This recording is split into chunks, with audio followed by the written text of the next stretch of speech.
और बैठे 2-4 मिनट जाएगा घोंटा बजने लगे। ये क्या है? ये दलिदुरा है क्यों? अरे तुम साधक हो, ये दलिदुरता क्यों? क्या यही उपासना में तुमने सिद्धि प्राप्त की है? जहां बैठ जाओ वहां तुम लड़खड़ा गए, लार बहने लगी, सोने लगे, घोटा बजने लगे। ये दलिद्रता है, ये तमोगुणी है। ऐसा नहीं। एक बार नींद को समय दिया है, 3 घंटे 4 घंटे, आ जाए तो आ जाए, नहीं उसको निमंत्रण नहीं देना। राधा राधा राधा। राधे राधे आप सभी को। क्या आपको भी भजन करते समय नींद आने लगती है? क्या माला हाथ में होते हुए भी मन भटक जाता है? क्या आपने कभी सोचा है कि कुछ लोग थोड़े समय में भक्ति में आगे बढ़ जाते हैं और कुछ वर्षों बाद भी वहीं खड़े रहते हैं? श्री प्रेमानंद महाराज जी बताते हैं कि साधना के मार्ग में सबसे बड़ा शत्रु आलस्य और अत्यधिक निंद्रा है। जब मनुष्य शरीर को जरूरत से ज्यादा आराम देने लगता है, तब उसका मन भगवान से दूर होने लगता है। आज के इस सत्संग में हम जानेंगे कि अधिक नींद साधना में बाधा क्यों बनती है, मन की अवस्थाएं क्या हैं और कैसे एक साधक अपने चित्त को भगवान के चरणों में स्थिर कर सकता है। आइए सुनते हैं हम ये प्रेमानंद महाराज जी का ये प्रवचन वीडियो। और जग कर फिर वैसे ही अपनी दिनचर्या, कोई भी फर्क नहीं पड़ना। आप अभ्यास कीजिए, कोई फर्क नहीं पड़ेगा। कई दिन बराबर जगने पर भी आपकी दिनचर्या पे कोई फर्क नहीं पड़ेगा। जो अपना स्वभाव बिगाड़ रहे हैं वो अपना नाश कर रहे हैं। अधिक पड़े हैं, सो रहे हैं, ये ठीक बात नहीं है। बार बार जो अधिक पड़े रह करके सोने का अभ्यास किए हैं, वो कहीं भी रहे, उनको बार बार नींद सताएगी। पड़े रहने में जिनको सुखानुभूति हो रही, सोने में जिनको सुखानुभूति हो रही, वो भजन क्या करेंगे? जो ज्यादा नींद लेते हैं उनकी गाढ़ नींद कभी नहीं होती है। मतलब अब सो चुके, थक गए, ऐसा नहीं आएगा। उनको बहुत प्रकार से विघ्न पड़ने लगते हैं, स्वप्न आदि आने लगते हैं, नींद का स्वरूप लंबा हो जाता है, 10 घंटे 12 घंटे।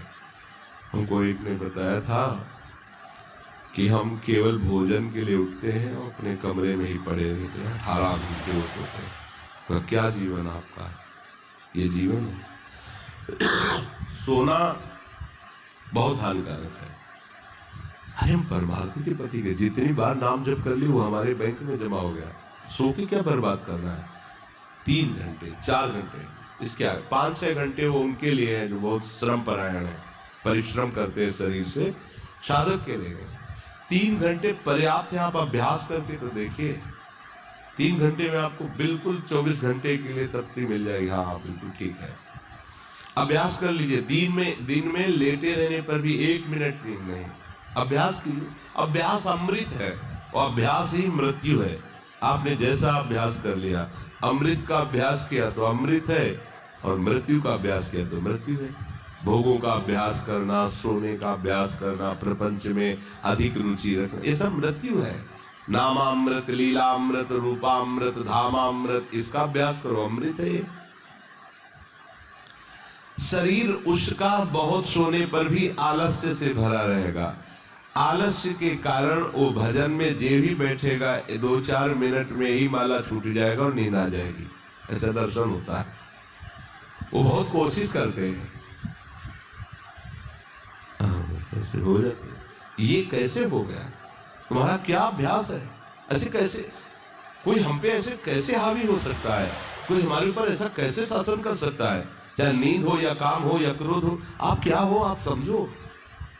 आप भगवान के अंश हो, आप इतना अधीन होते चले जा रहे हैं शरीर के। सत्संग हो रहा है, आप मुंह बगाड़ के सो रहे हैं। कीर्तन हो रहा है, आपको झटके नींद के आ रहे, धिक्कार है आपको जीवन को। आप साधक हो, आप उपासक हो, ये क्या हो रहा है? जहां आपको संपूर्णतया सावधान होकर चैतन्य रहना है, वो आप सो रहे हो। कैसी आपकी दिनचर्या, कैसी आपकी साधना है? आप हो क्या? विचार करना चाहिए। डांटने की विषय नहीं है, कोई तुम्हें जगाए विषय नहीं है। भगवत कृपा से जीवन में कभी अलार्म नहीं बजाया, कि हमको इतने बजे उठना है, पता नहीं उठ पाए कि ना उठ पाए। अभ्यास योग युक्त चेतसा नान्यगामिना, ऐसी स्थिति हो कि हम उठ ना पाए तो बात अलग की है। महाराज जी कहते हैं कि अधिक नींद और आलस्य साधना के सबसे बड़े शत्रु हैं। जरूरत से ज्यादा सोना शरीर और आत्मिक उन्नति दोनों के लिए हानिकारक है। जिस व्यक्ति को हर समय लेटे रहने, आराम करने और सोने में आनंद आने लगता है, उसका मन धीरे धीरे भजन से हटने लगता है। जब भजन में बैठते ही नींद आने लगे, माला हाथ से छूटने लगे और सत्संग में झपकी आने लगे, तो यह साधक के लिए चेतावनी है। महाराज जी बताते हैं कि हमें अपनी दिनचर्या निश्चित करनी चाहिए। जितनी नींद शरीर के लिए आवश्यक हो उतनी ही लें, लेकिन शरीर को सुख देने के नाम पर जीवन का बहुमूल्य समय व्यर्थ ना करें। जो समय भगवान के नाम, जप, सत्संग और सेवा में लग सकता है, उसे केवल सोने में गंवाना साधना की प्रगति को रोक देता है। बख्शना नहीं इस शरीर को, अब भाई हमें चलो हम नहीं आ रहे, ऐसा नहीं। अगर सांस है, दम है, बिल्कुल इसको बख्शना नहीं। हम केवल आपको उपदेश नहीं कर रहे, बख्शना नहीं। शरीर के प्रति इतना प्यार नहीं दिखाना कि वो हमारे प्यारे से हमको दूर कर दे, ऐसा नहीं। ये जड़ वस्तु है, ये चैतन्य नहीं है। तुमसे ये चैतन्य है, तुम अपनी चैतन्यता को समझो, इसके अधीन हो रहे। ये तो बहुत बुरा लगता है जब कोई साधक सत्संग में या माला लेकर भजन करने में या पाठ करने में सो रहा है, तब लगता है। ग्रंथ सामने खुला है, थोड़ा पाठ कर, ऐसे ऐसे। एक जगह दर्शन किया, दर्शन कर ले जाते तो भागवत का स्वाद है। ओ श्री जी के सामने भागवत पढ़ते पढ़ते नाक और माथा पूरी भागवत में रख दिया, और 2500 लोग आ जा रहे हैं ऐसे। तो उनको जैसे कह रहे पंडित जी श्री हरिवंश, अभी हो क्या रहा है, क्या हो रहा है? अगर आपके अंदर नींद है तो आप चैन से 1-2 घंटे सो लिए दीजिए और फिर बैठिए, चैतन्य होकर बैठिए। ये अपमान है शास्त्रों का। आप चैतन्य घन प्रभु के वचन पढ़ रहे हैं, आपको नींद आ रही, प्रभु की चर्चा हो रही, आपको नींद आ रही। कभी विषय चर्चा में आपको नींद आई? कभी फिल्म देखने में नींद आई? नौटंकी नाटक देखने में, रिश्ते नातेदारों से बात करने में, रिश्ते नातेदारों, आपका लड़का विदेश में रह रहा, उसकी कोई बात बता रहा, आपको नींद आएगी? नहीं आएगी। लेकिन अपने परम प्राण स्वरूप आत्मा स्वरूप श्री प्रियालाल की चर्चा हो, आपको नींद आ रही है, हो क्या हो, जरा विचार करके देखिए। तो ये आलस्य के कारण उसके भजन में भारी बाधा हो जाएगी, उसका योग कभी सिद्ध नहीं होगा जो अधिक सोता है। सबसे प्रार्थना है आप अपने लिए नींद का समय निश्चित करें अपने हिसाब से, शरीर का परिश्रम देख करके। अब जैसे जो उपासक रात भर सेवा में लगे रहते हैं, हम उनके लिए कहेंगे कि चाहे दिन हो चाहे रात हो, आप 4-5 घंटे आराम से सोइए। प्रार्थना है कि सोइए, क्योंकि आप जवान साधक हैं, सोएंगे तो आपकी इंद्रियां फिर भजन में लगेंगी। आप अपने को देखिए, यदि आप कोई सेवा बल वाली नहीं करते हैं तो 4 घंटे से ज्यादा आप नहीं। अच्छा उपासक 3 घंटे में हो जाता है। अब आप लोग देख लीजिए, अपनी दिनचर्या में नींद का समय आप निश्चित कीजिए, और जो निश्चित कीजिए उसे कम से कम 10 वर्ष तो निभाइए। या 2-4 दिन में दिनचर्या बदल जाती है, ऐसे नहीं होना। साधु का ऐसा नहीं होता, कुछ नियम लो तो 10-5 वर्ष तो चलो, 2-4 दिन में सब फिसल जाती हो, क्या फायदा है? एक नियम लो, हम इतने घंटे सोएंगे, हम छूट देते हैं आपको। आप अपने आप ने नियम लो कि हमारा इतने घंटे में हो जाएगा। उस घंटे को आप लिख लो अपने सामने कि मुझे इतने घंटे केवल सोने के लिए सत्संग में अनुमति है, क्योंकि हमने वहां इतना नियम लिया था। आप ले लो, बताने की जरूरत नहीं। आपके द्वारा लिया हुआ नियम फिर आपसे कभी नहीं टूटना चाहिए। स्वीकार करो आप अंदर से कि आप इतना सोएंगे, पर लिमिट हम बताए देते हैं। शरीर अधिक श्रमित जो सेवा में होता है 5 घंटे, गृहस्थी है तो 6 घंटे, साधक है 4 घंटे, भजनानंदी को कहना ही नहीं पड़ेगा, 3 घंटे में हो जाता है। इसी के अंतर्गत आप चयन कर लीजिए। 6 से 7 में मत बढ़ना, क्योंकि सत्संगी हो इतना भारी श्रम तुमसे नहीं होता। बलराम ब्रजवासी है, 20 वर्ष की बात बता रहे, एक दिन के लिए 20 वर्ष की नित्य दिनचर्या से वृंदावन की परिक्रमा, और कितनी मेहनत से चक्की चला करके 150 रुपया करके घर परिवार चलाना, संत सेवा करना, सत्संग सुनना, ये सब गृहस्थ है, परिवार है, भागे घूम रहे हैं परमार्थ के लिए, नंगे पैर पूरे वृंदावन 20 वर्ष, पानी गिरे पत्थर गिरे कोई मतलब नहीं, इतनी इतनी एड़ी फट गए एकदम। अब उनको क्या कहोगे? साधु नहीं कहोगे तो क्या कहोगे? ब्रजवासी है, रात दिन प्रभु का नाम स्मरण, सत्संग, परिक्रमा सब कर, और मेहनत उठा उठा के बोरा भर बेचना, उसमें कहीं 10, 20, 50 रुपए बचा लेना, परिवार का पोषण करना। आपके लिए तो कोई सेवा ऐसी नहीं मेहनत वाली, फिर आप इतना लंबा सफर कैसे सो सकते हैं? वो गृहस्थ होते हुए 2-2:30 बजे जगते हैं, तब अपनी दिनचर्या पूरी करते हैं। हो सकता है रात्रि के 10-11 बज जाते हैं, दिन में वो चक्की में रहते, कब सोते होंगे? 20 वर्ष की दिनचर्या हम उसकी बता रहे हैं। आप विचार करो, आप साधक हैं, आप विरक्त हैं, या आप संसार से निवृत्त होकर वृंदावन वास करें, आप कितना सोते हैं? ये बंद करो, शरीर को सुखी करना बंद करो। ये शरीर को सुख देने की बात महादुख मोल लेना है। निश्चित करो आप अपने समय को सोने का। कर लिया? महाराज जी मन की 5 अवस्थाओं और भजन की शुरुआत के बारे में बताते हुए कहते हैं कि मूड संक्षिप्त अवस्था में व्यक्ति केवल संसार, भोग और विषयों में उलझा रहता है। ऐसे मन से भजन नहीं हो पाता। जब सत्संग और भगवान की कृपा से मन कभी संसार और कभी भगवान की ओर जाने लगता है, तो उसे विक्षिप्त अवस्था कहते हैं। यहीं से वास्तविक साधना शुरू होती है। इसके बाद सत्संग, नाम जप और सेवा के प्रभाव में मन एकाग्र होने लगता है। साधक को भजन में आनंद आने लगता है और भगवान का स्मरण सहज होने लगता है। कर लिया? हाँ, अपना समय निश्चित करो। जो समय निश्चित किया हो, 4 घंटे, 5 घंटे, 6 घंटे, ये धाम है, यहाँ झूठ नहीं चलेगा। अगर 6 घंटे निश्चित किया तो 6.25 घंटे नहीं होना चाहिए। उसी को आप विभाजित कर लीजिए। 4 घंटे रात्रि में सो लीजिए, 2 घंटे दिन में सो लीजिए। आपको अगर 6 घंटे सोना है, 4 घंटे सोना है, 3 घंटे आप रात्रि में, 1 घंटे दिन में विश्राम। अगर आपका रात्रि में हो जाता है तो दिन में विश्राम की जरूरत नहीं। आपको इस पर आना पड़ेगा। आपसे कांच छोड़वा रहे हैं, मणि पकड़ा रहे हैं आपको, घाटे का सौदा। आप क्या कर रहे हो? मणि देकर कांच खरीद रहे हो, और आपका कांच छोड़वा के मणि। इंद्रनील मणि श्याम मनोहर 7 कुंभ तनगोरी, इनके समीप चलना है, इनकी जूठन पाना है, इनके साथ खेलना है। ये सौभाग्य प्राप्त करने के लिए जो असत धारणाएं हैं उनको मिटाना होगा। जागृतो नहीं चार्जुन, ये तो अधिक सोने वाले की बात हुई। अब कह रहे हैं अधिक जागने वाले को भी सिद्धि प्राप्त नहीं होती। जो बिल्कुल सोता ही नहीं है, ऐसे होते हैं। पूरी पूरी रात चली गई नाम कीर्तन में, पूरी पूरी रात चर्चा में चली गई। 2-2, 3-3 जन केवल बैठ गए और प्रभु की चर्चा पूरी रात चली गई। सामने योग वासिष्ठ रखा हुआ है, उसी पे चर्चा हो रही। कैसा नशा! तो आप क्या समझो, उसमें नींद आएगी क्या?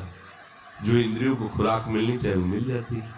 बड़े बड़े महापुरुषों को देखो, राय रामानंदाचार्य जी, राय राम महाप्रभु चैतन्य जी, पूरी पूरी रात चर्चा, पूरी पूरी रात कीर्तन हो रहा है। क्या होता है कि सुबह सब ऐसे लुढ़के हैं नींद में? नहीं। यहाँ उनकी बात हो रही है जिनकी अभी रुचि भजन में नहीं हुई है। उनको समय से सो जाना चाहिए, समय बर्बाद नहीं करना है। जो नींद का समय दिया है उसमें नींद आए या ना आए, हमें सोने के लिए नहीं लेटना है। जब लेटे देखा हाँ इस समय से इतना समय लेटने में देना है, नाम शुरू किया, तन्मय हो गए। जब नींद आई, जब आँख खुली बस फिर मंत्र में तन्मय, फिर लग गए। ये भजन है। इसको ऐसे प्रमाद में मत डालिए। क्या दिनचर्या हो गई, अब पड़े हैं, करवट बदल रहे हैं, समय निकलता चला जा रहा है, आज सत्संग में क्यों नहीं आए, सो गए थे, ऐसा नहीं। जो बिल्कुल नींद नहीं लेता उसका अभ्यास ठीक नहीं होगा, वो निरंतर भजन में बाधा पहुंचा देगा। जो ऊंचाई पर चढ़े हुए महापुरुष हैं वो सत्संग और नाम कीर्तन और भगवत चिंतन से ऐसी सामर्थ्य प्राप्त कर लेते हैं कि वो कई दिन भी ना सोए तो उनको विक्षेप नहीं होगा कि परेशान है, इनको तो नींद ही नहीं आई है, क्योंकि उनके जागने में इंद्रियों को सब मिल जाता है। जो सांसारिक पुरुष को नींद में इंद्रियों को विश्राम मिलता है, उनको भजन में मिल जाता है, परंतु उस स्थिति तक पहुंचने के लिए समय से सोना आवश्यक है। महाराज जी कहते हैं कि चित्त को भगवान में स्थिर करना ही जीवन की सफलता है। साधना का अंतिम लक्ष्य है चित्त का भगवान में स्थिर होना। जब मन बार बार भगवान के नाम, रूप, गुण और लीला में लगने लगता है, तब धीरे धीरे संसार के आकर्षण कम होने लगते हैं। एक समय ऐसा आता है जब साधक का चित्त भगवान के चरणों में ही टिक जाता है। यही निरुद्ध अवस्था है। इस अवस्था में भगवान का स्मरण प्रयास से नहीं, स्वभाव से होने लगता है। गोपियों, भक्त, अम्बरीश और महान संतों ने ऐसी अवस्था को प्राप्त किया था। बाहरी कार्य करते हुए भी उनका मन सदा भगवान में लगा रहा था। जब विश्राम और इंद्रियों को खुराक नींद की मिल जाती है तो भजन में हमारा ज्यादा सहयोग करते हैं। इसलिए उचित समय निश्चित करो नींद का, और उतना ही आप उसको शयन के लिए दो, नींद आए या ना आए, ठीक समय पर उठो। उठने की प्रवृत्ति का होता है कि सबसे पहला काम, जहां आपकी घड़ी पे दृष्टि गई कि हमारा समय उठने, तो सबसे पहले बिस्तर से हट जाओ। आप ओढ़े हो उसको तुरंत हटाओ। गर्मी है, आप पंखा एसी जो भी चला, तुरंत पहले उसको बंद करो। सुविधाओं को पहले हटाओ, फिर बैठ जाओ। कुछ देर नाम जप, गुरुजनों का चिंतन, फिर अपनी दिनचर्या प्रारंभ। जो कंबल में ऐसे रजाई में ओढ़े ओढ़े ही सोच रहे अभी तो 2 बजने में 10 मिनट बकाया, 10 मिनट में उठ जाएंगे, तो ऐसा वो विक्षेप हो जाएगा कि वो 2 घंटे आपको समझ में नहीं आएंगे। फिर 4 बजे आप उठो, 4 तो 4, बहुत गलती हो गई। ऐसे नहीं किया जाता। अपने लोगों ने ऐसे अभ्यास नहीं किया। तुरंत फेंको, तुरंत खड़े हो गए। पता है कि बैठेंगे तो नींद आएगी, चलते हुए भगवत स्मरण करें, जल पिया, शौच स्नान अपनी दिनचर्या में। ये चित्त हमारे वश में नहीं, हम चित्त के वश में हैं, जो चिंतन कराता है हमें। कल एक उपासक प्रश्न कर रहे थे कि कभी कभी हमारा मन कहता हम निहाल हो गए, कभी कभी मन हमको कहता कि कुछ नहीं मिला। तो तुम मन को गुरु माने हो क्या? मन को आराध्य देव माने हो क्या? मन को अपना मित्र माने हो क्या? ऐसे सलाहकार की क्या बात कि कभी कभी कहता है तुम जीवन मुक्त हो गए, कभी कभी कहता है तुम विषयी हो। उसकी बात थोड़ी माननी, वो अपनी स्थिति बता रहा है, मन तुम्हारी स्थिति नहीं बता रहा है। जब कभी भगवदानंद में तो मन कहता निहाल हो गया, जब विषयानंद में तो लगता मैं फंस गया। तो तुम उसको देखने वाले हो, तुम उसको चलाने वाले हो, तुम ही से वो चल रहा है तुम्हारी शक्ति से, तो तुम रो काहे को रहे हो, व्यथित क्यों? पर कोई भी प्रश्न करने के पहले आपने चिल्ला के रो दिया। अब सब प्रश्न का रहस्य नहीं मिल पाएगा आपको, क्योंकि पहले देख लिया गया। नहीं, गंभीर, किसी संत के पास जाने के लिए पहले गंभीरता पूर्वक प्रश्न करो। कोई भावुकता की बात आ रही, आप रो देते तो अच्छी बात है। अब आप प्रश्न कर रहे हो, पहले तो चिल्ला चिल्ला कर रो रहे हो, पूरा वातावरण जो है आपने गंभीरता से रहित कर दिया। और दूसरी बात, आप समझोगे क्यों रो रहे हो। अगर प्रियाजू की प्राप्ति के लिए तो सभा में चिल्ला कर रोने की जरूरत क्या है? प्रियाजू की प्राप्ति के लिए तो एकांत में रोइए, खूब नाम जप कीजिए। अगर सभा में आए हैं प्रश्न करने के लिए तो गंभीर रहिए। प्रिय भक्तों, श्री प्रेमानंद महाराज जी का संदेश बहुत स्पष्ट है कि शरीर को आवश्यकता से अधिक आराम मत दीजिए। अपनी नींद और दिनचर्या को अनुशासित बनाइए। सत्संग, नाम जप और सेवा के द्वारा अपने मन को धीरे धीरे भगवान की ओर मोड़िए। आज से एक संकल्प कीजिए कि आलस्य को त्याग कर अपने जीवन का अधिक से अधिक समय प्रभु के स्मरण में लगाएंगे, क्योंकि जिस दिन हमारा चित्त संसार से हटकर भगवान के चरणों में स्थिर हो जाएगा, उसी दिन जीवन का वास्तविक उद्देश्य पूर्ण हो जाएगा। तो अगर आपको हमारा ये वीडियो अच्छा लगा हो तो प्लीज़ हमारी वीडियो को लाइक कीजिएगा और शेयर कीजिएगा और हमारे चैनल को सब्सक्राइब करना मत भूलिएगा। तब तक के लिए राधे राधे। मिलते हैं हम हमारे अगले वीडियो में। और आप लोग प्लीज़ अपनी सुझाव हमें कमेंट बॉक्स में ज़रूर दीजिएगा।